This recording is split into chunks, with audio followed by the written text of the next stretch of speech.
শীতের শুরুতেই বাজারে প্রচুর কদবেল পাওয়া যাচ্ছে, তাই দেখেই মনে পড়ে গেল ছোটবেলার স্মৃতির কথা। তাই আজকে তৈরি করে দেখাবো কদবেল মাখা। যারা খেয়েছেন তারা তো জানেনই যে এটা কতটা লোভনীয় একটা রেসিপি, আর যারা খাননি তাদের জন্য আমাদের আজকের রেসিপি কদবেল মাখা। আপনারা দেখুন এটা খেতে কিরকম লাগে, অবশ্যই কিন্তু বাড়িতে ট্রাই করে দেখবেন, আর পরবর্তী প্রজন্মের সঙ্গে এই রেসিপিটা শেয়ার করতে ভুলবেন না। আর এরকমই দারুণ দারুণ রেসিপির আপডেট পাওয়ার জন্য এক্ষুনি আমার চ্যানেলকে সাবস্ক্রাইব করে নিন। তাহলে চলুন শুরু করি। আর আমি কদবেল মাখাটা খাচ্ছি আর আপনারা রেসিপিটা দেখুন।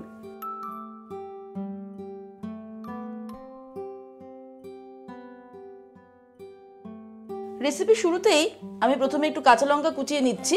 আমি 4টে কাঁচা লঙ্কা কুচিয়ে নেব। কাঁচা লঙ্কা কুচিয়ে নেওয়ার পরে একটু ধনেপাতাও কুচিয়ে নেব। এবারে আমি 2টো কদবেল নিয়ে নিয়েছি, এটাকে চলুন ফাটিয়ে নিই। কদবেলটাকে ফাটিয়ে নিয়েছি। এবারে আমরা চলে যাব এর পরের স্টেপে। কদবেলটাকে আমি একটা বাটির মধ্যে ছাড়িয়ে নিচ্ছি। দেখতেই পাচ্ছেন যে কদবেলটা কিন্তু একদম উঠে এসেছে খোলা থেকে। আসলে ভালো কদবেল কেনার কিন্তু এটাই উপায়। কদবেলটাকে কানের কাছে নিয়ে একটু নাড়ালে টের পাওয়া যায় যে ভেতরের অংশটা কিন্তু নড়তে থাকে, সেক্ষেত্রেই বুঝবে কদবেলটা একদম পাকা। এভাবে গা থেকে একটুখানি কাচিয়ে কাচিয়েও আমরা নিয়ে নেব।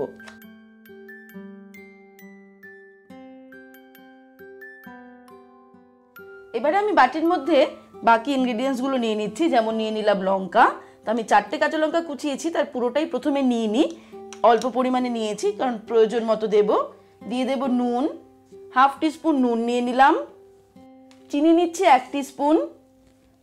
সবটাই আমি প্রথমে অল্প অল্প করে নিয়ে মেখে দেখব, তারপর কিন্তু স্বাদ অনুসারে অ্যাড করব। কিছুটা ধনেপাতা কুচানোও নিয়ে নিলাম।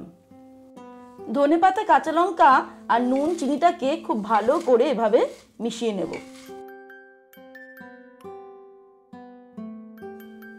তারপরে কদবেল সঙ্গে এটাকে মাখিয়ে নিতে হবে।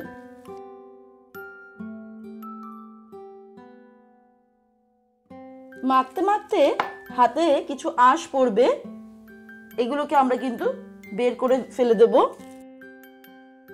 যাতে খাওয়ার সময় মুখে কোনো আঁশটা না পড়ে।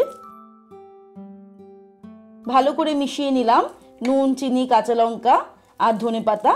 এবারে আমাদের যেটা এর মধ্যে দিতে হবে সেটা হচ্ছে সর্ষের তেল। ফাইনালি আমি এর মধ্যে দিয়ে দিচ্ছি সর্ষের তেল। আমি 2 টিস্পুন মতো সর্ষের তেল নিয়ে এর মধ্যে দিয়ে দিলাম। এবার ভালো করে কিন্তু মিশিয়ে নিতে হবে, আর একটু টেস্ট করে দেখে নিতে হবে নুন আর ঝালের পরিমাণটা, সঙ্গে মিষ্টিও যদি প্রয়োজন পড়ে আমি অ্যাড করে নেব। একটু টেস্ট করে দেখে নিচ্ছি, সামান্য একটু টেস্ট করে দেখলাম এর মধ্যে আরেকটু ঝাল দেওয়া যেতে পারে, তবে আপনারা কিন্তু নিজেদের স্বাদ অনুসারে দেবেন। আর সামান্য চিনিও আমি দিচ্ছি, চিনিটাও লাগবে। আমি আরও 1 টিস্পুন চিনি দিয়ে দিলাম, এটাও কিন্তু নিজেদের স্বাদ অনুসারে আপনারা অ্যাড করবেন। এবার এই লঙ্কাটা আর চিনিটাকে আর একটু ডলে নিয়ে আমি এই কদবেলের সঙ্গে মিশিয়ে দেবো। কথা বলতে অসুবিধা হচ্ছে, জিভটা কিন্তু ভারী হয়ে জিভে জল এসে গেছে। আমাদের কদবেল মাখা কিন্তু একদম রেডি। এবার শুধু এটাকে খাওয়ার পালা। কদবেল মাখা হয়ে গেছে, এবার সার্ভের পালা। ছোটবেলায় মা আমাকে কদবেলের খোলার মধ্যেই কদবেলটাকে সার্ভ করতেন, আর সেটা আমি দুপুরবেলায় ছাদে ঘুরে ঘুরে অথবা জালনার ধারে বসে শীতের দুপুরে কিন্তু খেতে খুব ভালো লাগতো। আমি তাই কদবেলের খোলার মধ্যেই কদবেলটাকে সার্ভ করে দিলাম। তৈরি হয়ে গেছে ছোটবেলার স্মৃতি জড়ানো আজকের রেসিপি কদবেল মাখা।